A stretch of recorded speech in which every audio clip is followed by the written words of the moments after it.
Okay, I wanted to start by saying that I don't have like traditional slides. I just like have a bunch of files because I wanted to show some applications and interactive things, and didn't really had too much time to prepare because yesterday I made a little experiment and I got here via the Deutschland ticket. So I took the regional trains all the way from Berlin to here. So that was some experiment. So I didn't have so much time to do that. And I also, I'm just going to start. So I am here. I am one half of Motion Ensemble. My name is Alexander Lehmann. And the other half of Motion Ensemble is Lena Schall. Her website is lenaschall.de. So we both joined together around 10 years ago and started making mostly films, like short animated films that explain things. And we mainly use Blender. And she also does on the side, she's an illustrator who started with like children's illustrated books and other media stuff. And now we're both working in Blender and making these films together. My name is Alex, and I do all sorts of things. For example, I do a lot of things with Tixel, doing demo scene stuff, real-time animations. And then I also do these short political films, sometimes also that's quite long ago, but I did like satirical films for Extra 3, a German TV channel. But yeah, we also do commissions and all sorts of things. So yeah, this is us. But today I wanted to talk about making games in the Godot engine. And so I found my very old website from 2006. So I wanted to show how I got all into this, because in the year, I think around 2001, I started making levels for Unreal Tournament. And this is also kind of how I got into all of this 3D stuff. So I made these levels for this game, and later on I also worked on the official Unreal Tournament. And so yeah, this is kind of like really more than 20 years ago, I actually got into gaming, and I, for example, worked for 3 months for this little company, also not far from here, actually in Coburg. They were still based there. And now it's kind of like the circle is connecting back, because now last year or around 1 year ago, I kind of felt the urge that I wanted to go back into this gaming thing, like a little bit away from the Blender animations. And then I found the Godot engine, or yeah, I saw they had a new release, and it's a free open source game engine, which is really cool and easy to install, and also kind of easy to learn. And of course, it's mostly a game engine, and you can see on their website, on the showcase, that it mostly is used for indie games, also bigger games, some of them. And some facts about the engine. So Godot, it's actually only one file, which is really cool, I think. And let me get this. So just one file, it's only 140 megabytes. You don't need an account, you just download this one file. And it's free open source. I think it's you can compare it to Blender, also because it has this foundation in the backside. It's all open source. And I don't know if you're familiar with game engines, but I guess like general purpose engines, you could say Unity is also one of those. This is, I think, somewhere around 15 gigabytes. You always need an account. And then the Unreal Engine, of course, even bigger, also always need an account. So I think this, this kind of like made me get back into it, because I thought it was so cool having this engine now available. So, I think I messed with the ordering of those. 1 second. So yeah, and it's rather easy to get. Just like in Blender, you can find super amazing tutorials on YouTube. There's tons, and then you can also the Godot documentation is really good. For example, you can choose if you're into scripting or what you want to learn, and then the documentation really shows you what you can do with it. And I used this to learn how to program because I had no experience with programming or scripting before. And there's a really cool website called GD Quest. And they made this in Godot, and it's like a little learning path where you can, you have these lessons, which you can see here. And then it also tracks your progress. So I did this to learn it. And I think it's really smartly done because you learn something, it's very intuitive and very welcoming. And then you have these little quizzes. And when you finish them, there's practice sessions where you can then actually code. And if something doesn't work, you have really neat, like you can get really great help here. So that was really good for me that this exists. This is their website. And then I actually, I found this guy who does lots of tutorials, which are also really intuitive and helped me great. And of course, coming from Unreal Tournament, the first thing I wanted to do was a first-person shooter.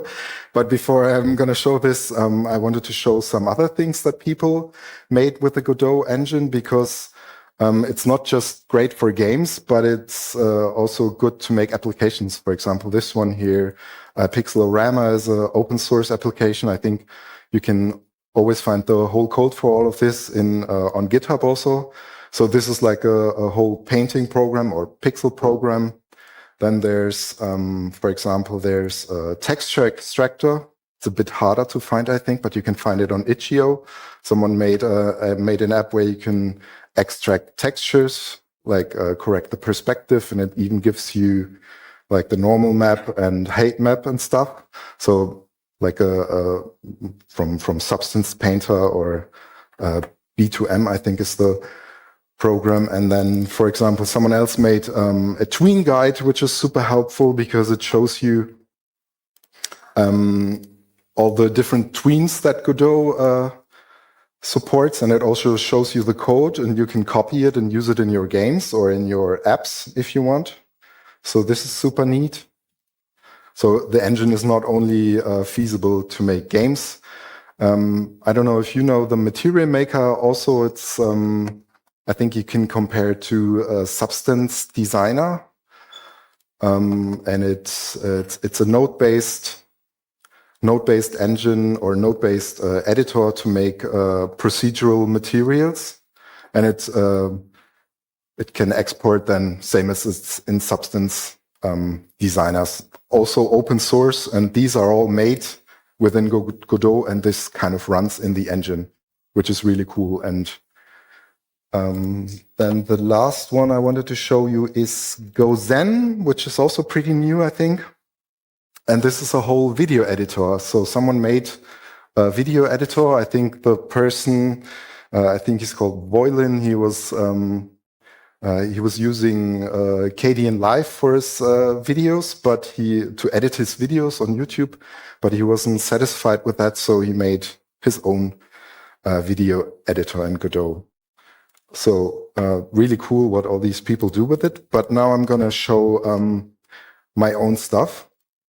So the first thing, as I said, I started with making a first-person shooter. So this is kind of like these are the beginnings of my stuff, just following tutorials and learning along. So of course the classic, and there's something really weird going on with that cube here. Like every time you try to look at it, this other cube goes in front. I think that was a test to have something interact with the physics. And then I also managed to get enemies into the game. So yeah, but it's just prototyping and working with things to maybe later get my game going. Then I can show you another prototype, something with less blood and so this is just like trying out ideas, and it's actually really cool because also the connection between Blender, which is kind of the tool of my choice, to Godot is really neat. You can just open a Blender file, a blend file in Godot, and then it imports it automatically. And if you change something in Blender and just save the file, those changes are immediately visible in Godot as well. So, for example, here you run around on this Raspberry Pi Pico board, and then you have these bugs who drop like little bits or something, and you can collect them.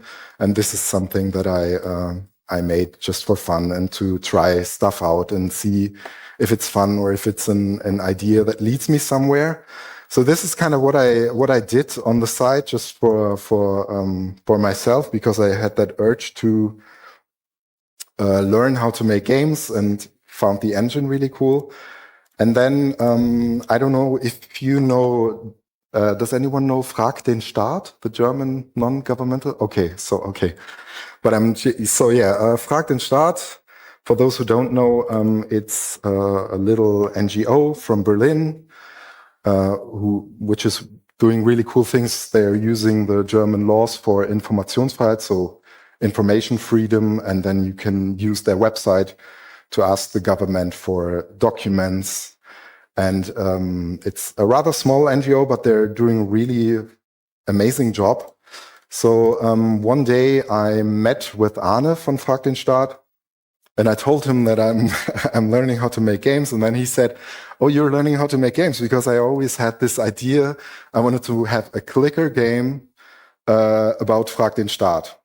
And if you don't know what a clicker game is, it's this really weird concept where, for example, this is a clicker. It's called Cookie Clicker. And the only thing that you're doing here is you click cookies. And it's kind of weird, but when you click from time to time, you get like resources, and then for example, you can buy a grandma, and then you have Millicent here, who's 95 years old, and she does now make cookies for you, so you don't need to click as much anymore. So he wanted to have something like a fun way of showing how tedious the work with Frag den Staat is, like always asking the government for documents, and then sometimes they send you some back, but sometimes they say, no, we don't send them back. And sometimes they send them back, but they're all blacked out. And he wanted to have like a fun way to show how Frag den Staat works and how this ping pong, this tennis that you have to play with the German government or any government is kind of like getting on your nerves. But mostly in clicker games, or most of the clicker games, only have one resource. For example, here it's you click and you have cookies, and then you can buy like farms, and later you can buy factories. So you kind of make yourself, like what you do in the beginning just by clicking, you make that obsolete because you have something that automates that. So that's kind of like, it's a very raw game idea where you just the most stupid interaction is something that becomes really engaging. I think it's fascinating that this works. So he wrote down some ideas that he had, and then I used these ideas to, of course. So yeah, what I wanted to say. So I come from, I really liked this game when I was younger. I still like it. This is called Warcraft. And here you have like the classic, like a gold mine, and then you get lumber, and then you have workers. So you kind of have these 3 or 4 resources. You have time also as well. And then you build something, and then sometimes you have to think, okay, how much wood and how much gold does this take? So you have like build orders and try to get like make smart decisions. So we both thought just having one resource is kind of annoying or maybe a bit too easy. So Arne came up with all these different resources, and he gave me like a sheet what he wanted to have in. And then I thought, okay, yeah, well, let's do this. And first I made a prototype to see if I could actually pull something off like a clicker game, like a really simple prototype in Godot with 2D graphics.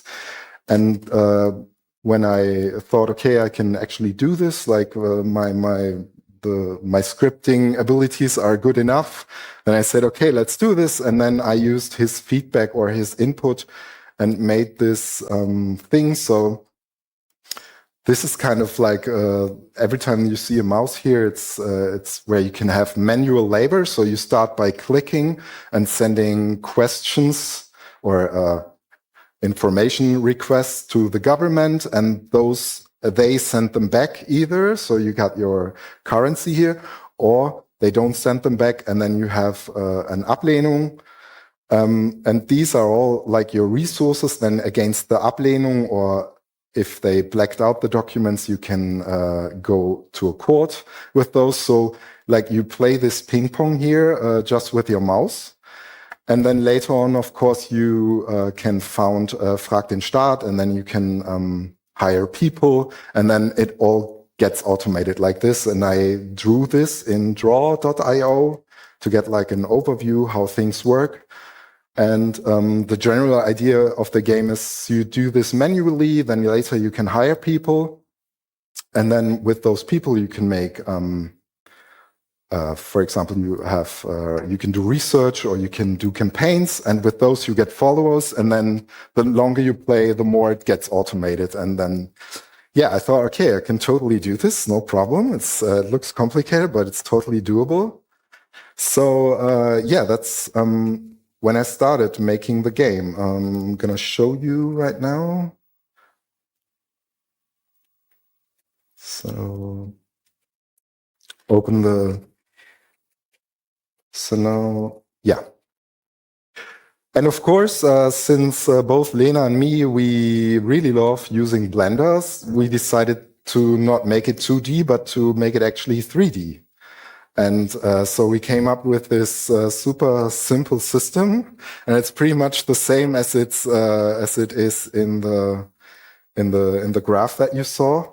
And actually, because we thought, okay, this might be a bit too complicated, we added a little tutorial before that. So here in the tutorial, you can actually you kind of learn that you have to do like the clicking that you do at home when you make a request of a Frag den Staat, you click on your keyboard, then you've got to print those out. This is still the analog age. And once you've printed those out, you send them, you put them in envelopes. And then you stamp those envelopes, and those then go to the government. And here it's really easy, like they never say no, so you just have to do this 25 times, and then you made it through the tutorial, and you hopefully understood, okay, sometimes I have to go back, sometimes I have to wait because there's a queue going on. So this is congratulations, you did the tutorials, and now since you have worked so hard, you can now click here to found Frag den Staat, and that's when it goes here. And now, yeah, we also added a function that you can move around and scroll, and you have some more info here. And then we wanted to have everything in-game, so you can even change the graphics quality in here, which is super useful if you want to play it on older computers or on your smartphone. Can turn the music off and play it, make it louder. And so yeah, this is then when the fun starts. So here you can click to make those requests. And as you can see, we always wanted to have everything visual. So you click, and every time you click, a request goes to the government. And it's also like the first levels are really easy to get you motivated. And then you can also manually send those that they didn't want to give you. You can send those back, but you have to wait And here you can also, the ones that were blacked, you can also send those back. So first you do all this manual labor, and sometimes you ask for donations. So you do that a bunch of times, and then later on you can buy better hardware and also hire people. And because I think this is going to take a little bit too long if I actually play this, I'm going to go to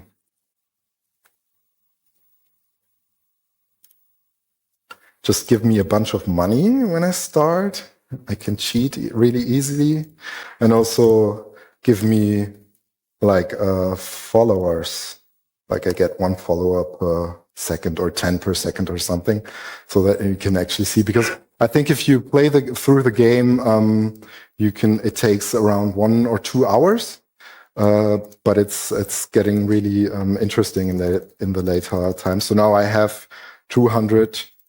And I can, for example, buy hardware to make everything faster. So now I get +4 when I click. And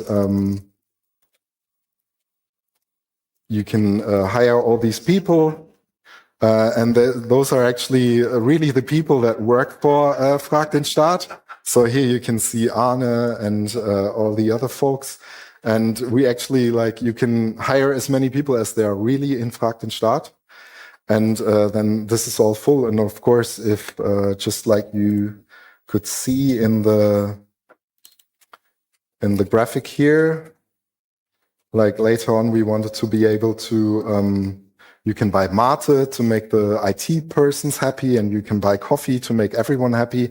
And also later on, you can buy plants so that everyone feels happy in the, like every time you buy those, everyone gets a bit more productive, and coffee makes them work faster. And so yeah, this is kind of the game, and I can only recommend you that you play it. Right now on the Frag den Staat website, there's still the old version of the game, but I can send, or I wanted to prepare a list with all the links of the stuff that I just posted, and I can also add a link to the, okay, this is on motionensemble.de. I can provide you with this link, and then you can check out the newest version of the game. So yeah, my learnings from this, really just super quick. Okay, using blend files is super awesome for prototyping, and also using GLTF is also great for prototyping. But for the actual, like if you want to do 3D stuff, it's better if you use something else.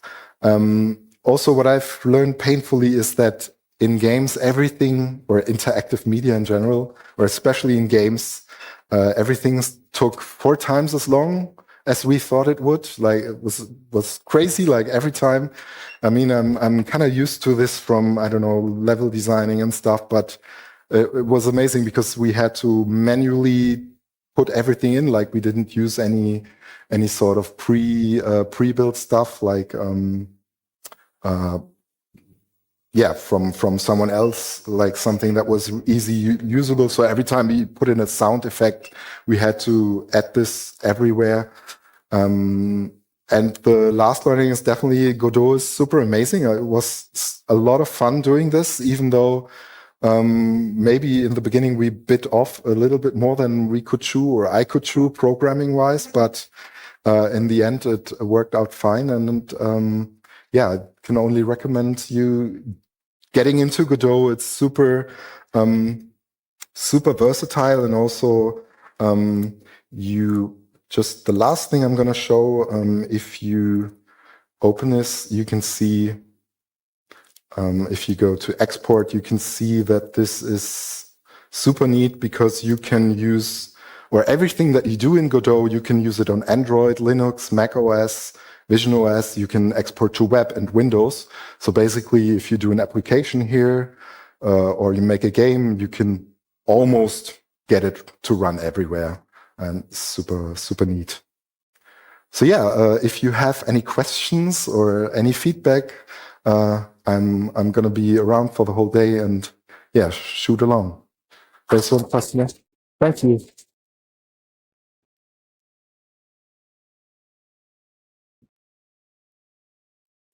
Thank you. Yeah, I think we have time for questions. So, if blend files and GTLF files are not good for production, what is good for production? FBX? Actually, I don't even know. I don't know if FBX is supported. I think OBJs are supported. And the thing is with blend files are great for pre-production or for prototyping because internally it just uses Blender to convert those to an GLTF in the background and imports those. And this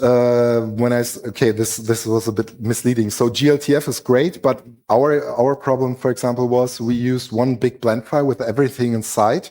And if we, for example, had one mesh or two meshes which both use the same textures and extracted the one as a GLTF and the other as well, the texture that those two objects shared was exported twice. So that was a bit dumb, but that's what I'm saying. What I wanted to say is it's better to use the internal materials and use GLTF smarter than we did. So just like a newbie error. But GLTF is the way to go actually. But then doing it in a clean way.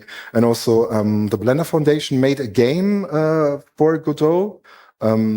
It's this with this little puppy running through the snow. Maybe I can find it on the showcase real quick. So there's Dogwall project, and they did this project to actually get like the bridge between Blender and Godot to work, and they use their own kind of tools, and I think it's gonna be in Blender soon. So if you really want to know, okay, what's the best connection, this is the project you want to look for. Okay, thank you. Thanks for the question. So do we have another question?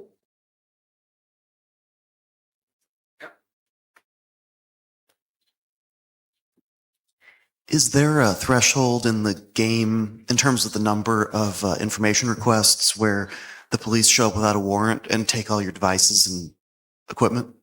What kind of, again, sorry? If you do enough volume with those information requests in the game, do police come without a warrant and take all your equipment and lock you up? Or I don't know about this, sorry.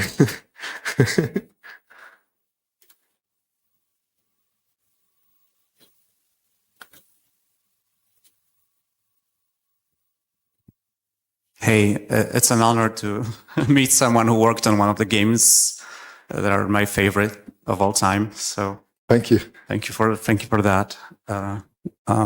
I have a kind of side question. Are you interested in making an online FPS game in Godot? Totally. And I think you're Unfa, right? So you're making this online FPS. Yeah. I saw the project. I was really interested. Yeah, we should talk about it. Definitely. Cool. I see you later. Yeah. Thanks. Go to the workshop. It's after, the LibLast workshop. Yeah. Yeah, I'm doing a workshop with LibLast asset pipeline. So maybe that's going to be interesting for you as well. Definitely.